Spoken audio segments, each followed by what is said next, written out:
সবাইকে শুভেচ্ছা। মায়েদের নিয়ে আমি কিছু কথা বলতে চাই। আপনারা শুনতেও পারেন, নাও শুনতে পারেন। যদি শোনেন তাহলে সম্মানিত হব। একটা গল্প দিয়ে আমি আমার কথা শুরু করতে চাই।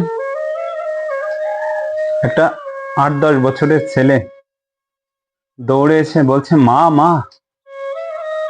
তো মা কাজ করছিল, আঁচল দিয়ে মুখটা মুছে বলছে, কি হয়েছে বাবা? তো বলছে, মা এটা পড়ো। একটা চিরকুট ধরিয়ে দিল মায়ের কাছে। মা কিছু সময় পড়ার পরে মার চোখ দিয়ে অশ্রু গড়িয়ে গড়িয়ে পড়ছে। সন্তানটি জিজ্ঞাসা করছে, মা কাঁদছো কেন? পড়ো না, কি লেখা আছে। মা পড়ছে, বলছে, মা তুমি আমাকে বাজার থেকে বিভিন্ন দোকান থেকে এটা সেটা আনতে বলো, সেটার জন্য আমাকে 50 টাকা দিতে হবে। তারপর আমার বাড়িতে আমাকে এটা সেটা করতে বলো, বিছানা গুছিয়ে রাখতে বলো, এটার জন্য আরো 45 টাকা দিতে হবে। ভাইকে রাখতে বলো, টুকটাক কাজ করতে বলো, সেটার জন্য আমাকে 45 টাকা দিতে হবে।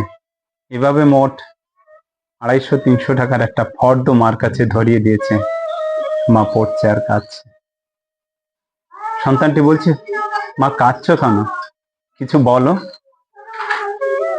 মা বলছে, আমাকে একটা চিরকুট এনে দাও না বাবা। বলছে, কি করবে? তো বলছে, আমিও কিছু লিখবো। তা সন্তানটি দৌড় দিয়ে একটা কাগজ এনে দিল, বললো একটা কলম দাও। কলম এনে দিল, মা লিখছে।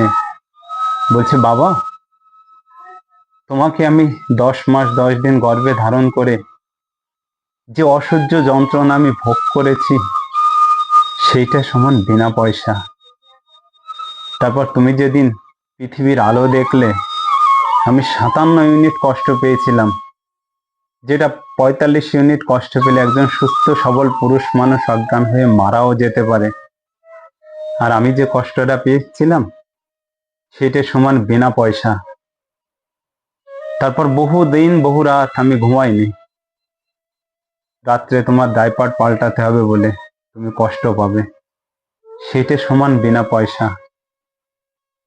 তুমি যখন স্কুলে যাওয়া শুরু করলে, অনেক খেলনা টেলনা দাবি করতে আমি অনেক পরিশ্রম করেও অনেক কষ্ট করে হলেও আমি তোমাকে খেলনাগুলো কিনে দিতাম তোমার মুখের হাসি দেখবার জন্য, সেটা সমান বিনা পয়সা।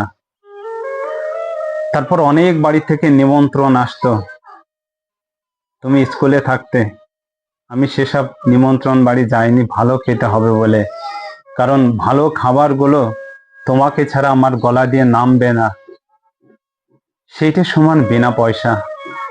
আর এখন তুমি আস্তে আস্তে বড় হচ্ছ, একদিকে পৃথিবী থাকবে, আর একদিকে যদি তুমি থাকো, আমি তোমাকেই জড়িয়ে ধরবো। কথা শেষ না করতেই সন্তানটি কেঁদে তার মাকে জড়িয়ে ধরেছে, বলেছে, মা